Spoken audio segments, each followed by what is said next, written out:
राफ्ता राफ्ता देखो आँख मेरी लड़ी है। इस स्टोरी में इमोशन है, ड्रामा है, ट्रेजेडी है।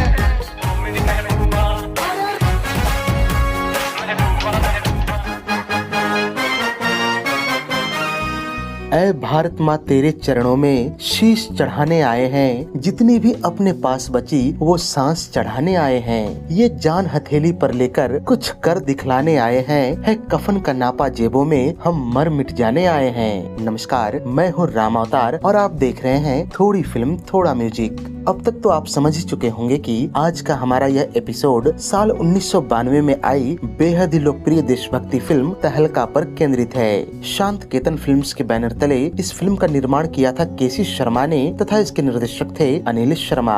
फिल्म की कहानी लिखी थी विमला शर्मा ने, पटकथा लिखी थी अनिल शर्मा ने तथा संवाद लिखे थे श्याम गोयल ने। तकरीबन 2 घंटे 47 मिनट लंबी इस फिल्म को रिलीज किया गया था 7 अगस्त 1992 को तथा इसके प्रमुख व सहायक भूमिकाओं में नजर आए थे शम्मी कपूर, धर्मेंद्र, नसीरुद्दीन शाह, मुकेश खन्ना, अमरीश पुरी, आदित्य पंचोली, जावेद जाफरी, एकता Sohini, Shikha Swaroop, Pallavi Joshi, Prem Chopra, Gulshan Grover, Sudhir, Tom Alter, Bob Christo आदि। फिल्म तहलका अपने शानदार गीत संगीत के लिए भी याद की जाती है, जिनके बोल लिखे थे हसरत जयपुरी और संतोष आनंद ने तथा धुन तैयार किया था अनु मलिक ने।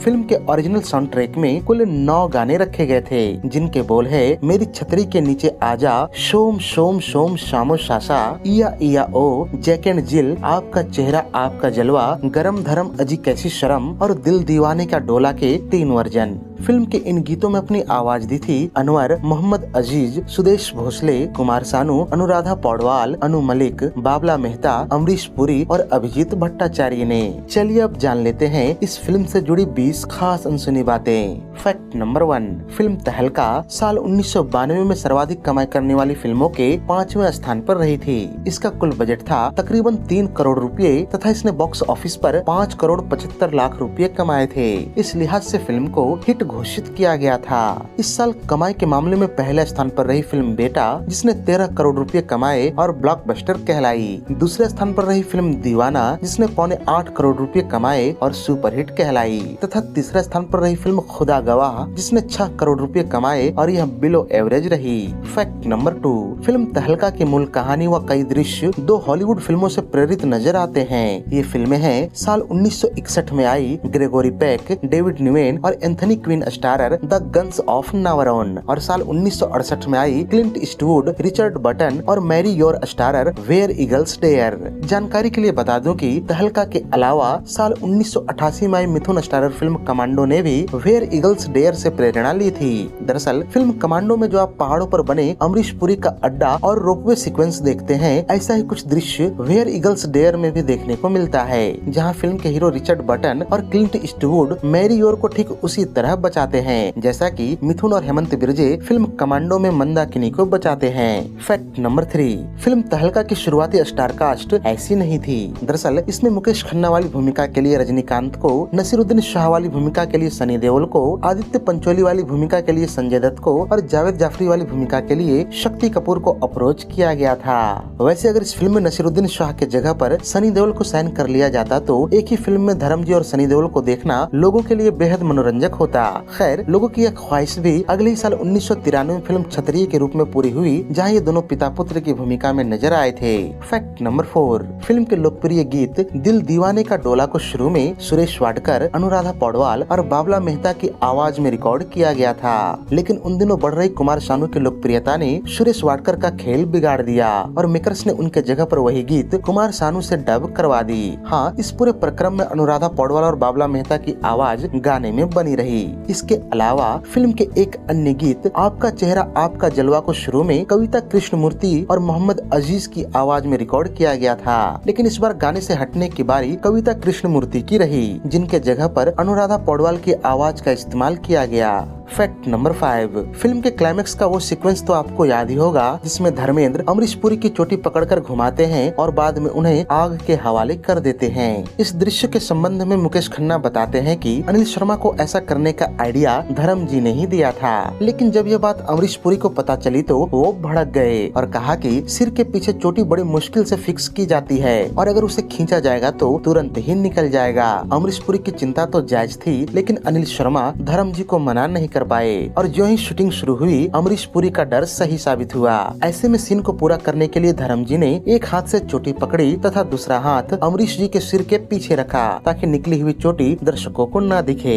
फैक्ट नंबर 6, फिल्म में जो बर्फीले पहाड़ व चोटियां दिखाई गई हैं, उनकी शूटिंग मनाली में हुई थी। शूटिंग के दिनों को याद करते हुए फिल्म के निर्देशक अनिल शर्मा कहते हैं कि मैं, मुकेश खन्ना जी, नसीर जी और कुछ टेक्नीशियंस पहले मनाली पहुँचे और पीछे से धर्म जी, आदित्य पंचोली, जावेद जाफरी वगैरह आने वाले थे, लेकिन इसी दौरान मनाली में खूब बर्फबारी हुई और नजदीकी एयरपोर्ट से मनाली पहुंचना बेहद मुश्किल हो गया। ऐसे में धर्म जी ने कई बार मनाली आने का प्रयास तो किया, लेकिन लोकल अथॉरिटी ने उनसे कहा कि बाहर बहुत बर्फबारी है, अतः आपका जाना सुरक्षित नहीं है। नतीजन हर बार धर्म जी को वापस चंडीगढ़ या दिल्ली लौट जाना पड़ता। लेकिन इसी बीच जावेद जाफरी और आदित्य पंचोली ने अपने युवा होने का फायदा उठाया और भारी बर्फबारी के बीच कई दुर्गम रास्तों से गुजरकर मनाली पहुंचे। खैर 10 दिनों तक प्रॉपर शूटिंग तो शुरू नहीं हो पाई, लेकिन अनिल शर्मा ने इस दौरान भारी बर्फबारी, दुर्गम बर्फीली पहाड़ियों और घाटियों को शूट किया, जिनका प्रयोग फिल्म को और भव्य बनाने में हुआ।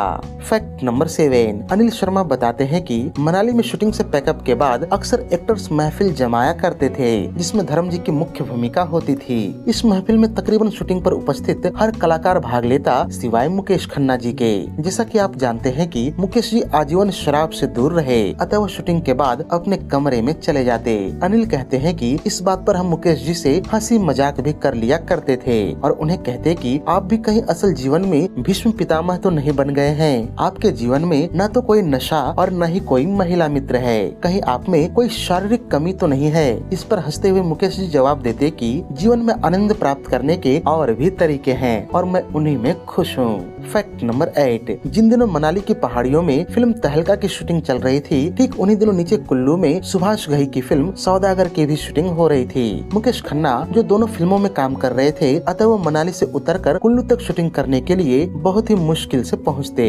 खैर सुभाष घई भी ऐसे ही चुनौती का सामना करके तहलका फिल्म की रात्रि में होने वाली महफिलों में पहुँचते और खूब इंजॉय करते। फैक्ट नंबर 9, फिल्म के मुख्य खल चरित्र डोंग के चयन को लेकर अनिल शर्मा बताते हैं कि मैं शुरू से ही अमरीश पुरी को लेना चाहता था, लेकिन मेरे यूनिट के कई लोगों ने मुझसे कहा कि अमरीश जी तो हर दूसरी फिल्म में खलनायक बने नजर आते हैं, ऐसे में किसी और को ट्राई करना चाहिए। मैं अपने लोगों का दिल दुखाना नहीं चाहता था, ऐसे में उनकी बात मानकर कई लोगों का टेस्ट लिया, लेकिन बात नहीं बन पाई। खैर इसी दौरान हम लोग शूटिंग के लिए मनाली चले गए और जब 6 महीने बाद लौटे तो मैं अमरीश जी से मिला और उन्हें फिल्म के रशेज दिखाए। अमरीश जी पहले ही मेरे काम से प्रभावित थे और दूसरा प्रभाव फिल्म के रशेज का भी हुआ, अतः वो डोंग बनने के लिए सहर्ष ही तैयार हो गए। फैक्ट नंबर 10, फिल्म में अमरीश पुरी जी के द्वारा गाए गए शोम शोम शामो शासा की भी बड़ी ही दिलचस्प कहानी है। दरअसल एक दिन शूटिंग के बाद अनिल शर्मा और music director Anu Malik film का म्यूजिक डिस्कस कर रहे थे, तभी दूर से वहाँ अमरीश पुरी आते दिखाई दिए। ऐसे में अनु मलिक ने उनकी तरफ देखकर भारी आवाज में शोम शोम शामो शासा कहा। अनिल शर्मा को ये शब्द बेहद अनोखे लगे और इससे पहले कि वो कुछ बोल पाते अमरीश जी वहाँ पहुँच गए। खैर इसी सीटिंग में यह निर्णय लिया गया कि इन शब्दों को लेकर फिल्म में एक गीत बनाया जाएगा जिसे अमरीश पुरी ही गाएंगे। फैक्ट नंबर 11, फिल्म में रजनीकांत को न ले पाने पर अफसोस जाहिर करते हुए अनिल शर्मा कहते हैं कि फरिश्ते में उनके साथ काम करने का अनुभव बेहद शानदार रहा और हम दोनों में गहरी मित्रता भी हो गई थी। मैंने जब उन्हें तहलका की कहानी और उनका किरदार सुनाया तो वो इसके लिए खुशी खुशी तैयार हो गए, लेकिन दुर्भाग्य से उन दिनों दक्षिण भारत में वहाँ के फिल्म संगठन ने कोई हड़ताल कर रखा था जो कि 2 महीने लंबी चली। इधर जब अनिल शर्मा ने रजनीकांत से कहा कि मार्च से हम फिल्म की शूटिंग शुरू करने वाले हैं, तो रजनीकांत ने आग्रह किया कि 2 महीनों के लिए रुक जाइए, क्योंकि पिछले 2 महीनों से हड़ताल चल रही थी। ऐसे में मेरी कई फिल्में अटकी पड़ी हैं। अब मेरा फर्ज बनता है कि उन्हें अगले 2 महीनों में पूरा करके रिलीज करवा दूं। इस पर अनिल शर्मा ने कहा कि फिल्म की शूटिंग मनाली में होने वाली है, जहां अगले 2 महीनों तक ही बर्फबारी होगी। ऐसे में शूटिंग को नहीं रोका जा सकता है। खैर आपसी विचार विमर्श के बाद यह तय किया गया कि रजनीकांत के जगह पर किसी और एक्टर को फिल्म में लिया जाए जो उनकी क्षतिपूर्ति कर सके। इसी दौरान अनिल शर्मा ने मुकेश खन्ना जी को महाभारत में देखा और उन्हें फिल्म ऑफर कर दी। फैक्ट नंबर 12, फिल्म का वो दृश्य तो आपको याद ही होगा जिसमें नसीरुद्दीन शाह, आदित्य पंचोली और जावेद जाफरी बिकनी पहने नजर आते हैं। इस दृश्य की शूटिंग से पहले जब अनिल शर्मा ने नसीरुद्दीन शाह से पूछा कि आप ये करने में सहज होंगे ना, इस पर उन्होंने जवाब दिया कि मैं एक एक्टर हूँ और दृश्य की जो भी जायज मांग है मैं उसे कैसे मना कर सकता हूँ। खैर उन दिनों जब यह खबर आई कि एक ऐसी फिल्म आने वाली है जिसमें नसीरुद्दीन शाह बिकनी पहने नजर आएंगे तो हर एक का मुंह खुला का खुला रह गया था। उनका मानना था कि आखिर नसीर साहब को आजकल क्या हो गया है जो वो उटपटांग कमर्शियल फिल्में करने लगे हैं। वैसे यहाँ यह जानना भी बेहद दिलचस्प है कि जब इस फिल्म के लिए अप्रोच किया गया तो उन्होंने बिना कहानी सुने ही फिल्म के लिए हामी भर दी। उनका कहना था कि मैं धर्म जी के साथ काम करने का एक और मौका कैसे छोड़ सकता हूँ। पिछली बार गुलामी के दौरान उनके व्यवहार से मैं काफी मुतासिर हुआ हूँ। वैसे भी मैं फिल्मों में धर्म जी को देख कर ही आया था, लेकिन उनकी तरह हैंडसम न होने के चलते कला फिल्मों की तरफ मुड़ गया। फैक्ट नंबर 13, फिल्म तहलका के ज्यादातर कलाकारों की ये बतौर प्रमुख कलाकार आखिरी हिट फिल्म साबित हुई। धर्मेंद्र की बतौर हीरो ये आखिरी हिट फिल्म रही। वहीं फिल्म की दोनों अभिनेत्रियों एकता और पल्लवी जोशी की भी प्रमुख भूमिकाओं में ये आखिरी हिट फिल्म रही। इसके बाद धर्मेंद्र के अगले 6 सालों तक एक भी हिट फिल्म नहीं आई, जिसके बाद उनकी अगली सफलता चरित्र अभिनेता के रूप में मिली। फिल्म थी साल 1998 की प्यार किया तो डरना क्या। फैक्ट नंबर 14, जैकी श्रॉफ अपने एक इंटरव्यू में बताते हैं कि उन्हें फिल्म तहलका के लिए साइन किया गया था, लेकिन फिल्म के एक सीन के कारण उन्होंने फिल्म को मना कर दिया। दरअसल फिल्म के एक सीन में उन्हें स्विम सूट पहनना था और उसके लिए अपने शरीर को वैक्स भी करना पड़ता। इस चीज से जैकी श्रॉफ काफी असहज हो गए और उन्होंने फिल्म में काम करने से साफ इनकार कर दिया। फैक्ट नंबर 15, फिल्म तहलका धर्मेंद्र और अनिल शर्मा की तीसरी हिट फिल्म रही और कुल मिलाकर साथ में चौथी फिल्म। 1991 की फिल्म फरिश्ते की असफलता के कारण दोनों का लगातार 3 हिट फिल्म देने का सपना टूट गया। इसके बाद अनिल शर्मा का मन निर्देशन से उचाट हो गया और उन्होंने फिल्म निर्माण में जाने का फैसला किया। तहलका बनाने का उद्देश्य फरिश्ते से हुए घाटे को पूरा करना भी था और धर्मेंद्र के साथ सफल फिल्मों का सिलसिला कायम रखना भी रहा। तहलका के बाद धर्मेंद्र और अनिल शर्मा की जोड़ी की अगली हिट फिल्म 15 साल बाद आई, जिसका नाम था अपने। फैक्ट नंबर 16, मुकेश खन्ना ने 90 के दशक में अक्सर अपने उम्र से बड़े किरदार निभाए। महाभारत में भीष्म पितामह का किरदार करने के बाद उन्हें कम उम्र में ही मैच्योर रोल मिलने लगे थे। तहलका में मुकेश खन्ना एक उम्रदराज मेजर की भूमिका में नजर आए, जबकि उनकी उम्र उस समय केवल 34 साल की ही रही थी, जो अपने उम्र में बड़े अभिनेता नसीरुद्दीन शाह के सीनियर दिखाए गए हैं। इसी साल वो यलगार फिल्म में फिरोज खान के पिता के रूप में नजर आए। इन्हीं फिल्मों के चलते मुकेश खन्ना को कम ही उम्र में लीड रोल मिलने बंद हो गए थे। फैक्ट नंबर 17, अनिल शर्मा की पिछली फिल्म फरिश्ते पर ये आरोप लगाया गया था कि फिल्म में जबरन अश्लील दृश्य ठूंसे गए थे और विनोद खन्ना और धर्मेंद्र से द्विअर्थी संवाद भी बुलवाए गए थे। जब तहलका रिलीज हुई तो उस पर भी यह आरोप लगा कि फिल्म में बहुत ज्यादा हिंसा और कई फूहड़ गाने डाले गए हैं, लेकिन इसके बावजूद अनिल शर्मा की इस फिल्म को यू सर्टिफिकेट मिला, जबकि इसी तरह की अन्य फिल्मों को ए सर्टिफिकेट से नवाजा जाता था। अनिल शर्मा ने सेंसर बोर्ड से किसी भी सांठगांठ से इंकार किया, जिसका आरोप उन पर हमेशा से ही लगाया जाता रहा। फैक्ट नंबर 18, तहलका फिल्म में अनु मलिक ने न केवल संगीत दिया था बल्कि फिल्म के ज्यादातर गीतों में उन्होंने अपनी आवाज भी दी थी। ये आखिरी बार ऐसा हुआ जब अनु मलिक ने फिल्म के अधिकतर गाने खुद ही गाए हों। 1993 की फिल्म बाजीगर के बाद अनु मलिक ने अपने गाने बनाने का तरीका बदल दिया और फिल्मों में खुद गाना भी बेहद कम कर दिया। यही नहीं, फिल्म के एक गीत शोम शोम शोम शामो शासा के गीतकार का श्रेय भी अनु मलिक को ही मिला था।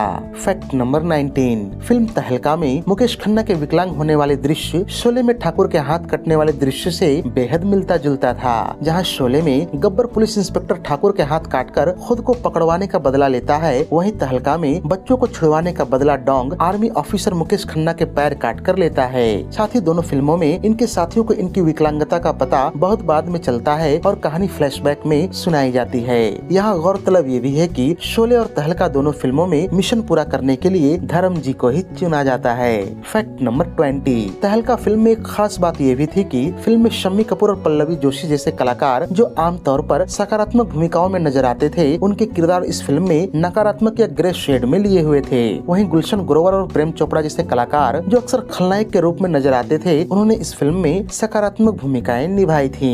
तो ये थी धमाकेदार पेट्रियोटिक एक्शन फिल्म तहलका पर हमारी एक विशेष प्रस्तुति। उम्मीद है कि ये वीडियो आपको बेहद रोचक लगी होगी। अगर वीडियो पसंद आई हो तो इसे लाइक और शेयर भी कर दें तथा ऐसे ही दिलचस्प वीडियोस की नोटिफिकेशन पाने के लिए चैनल को सब्सक्राइब करके बेल आइकॉन में ऑल का बटन दबाना न भूलें। धन्यवाद।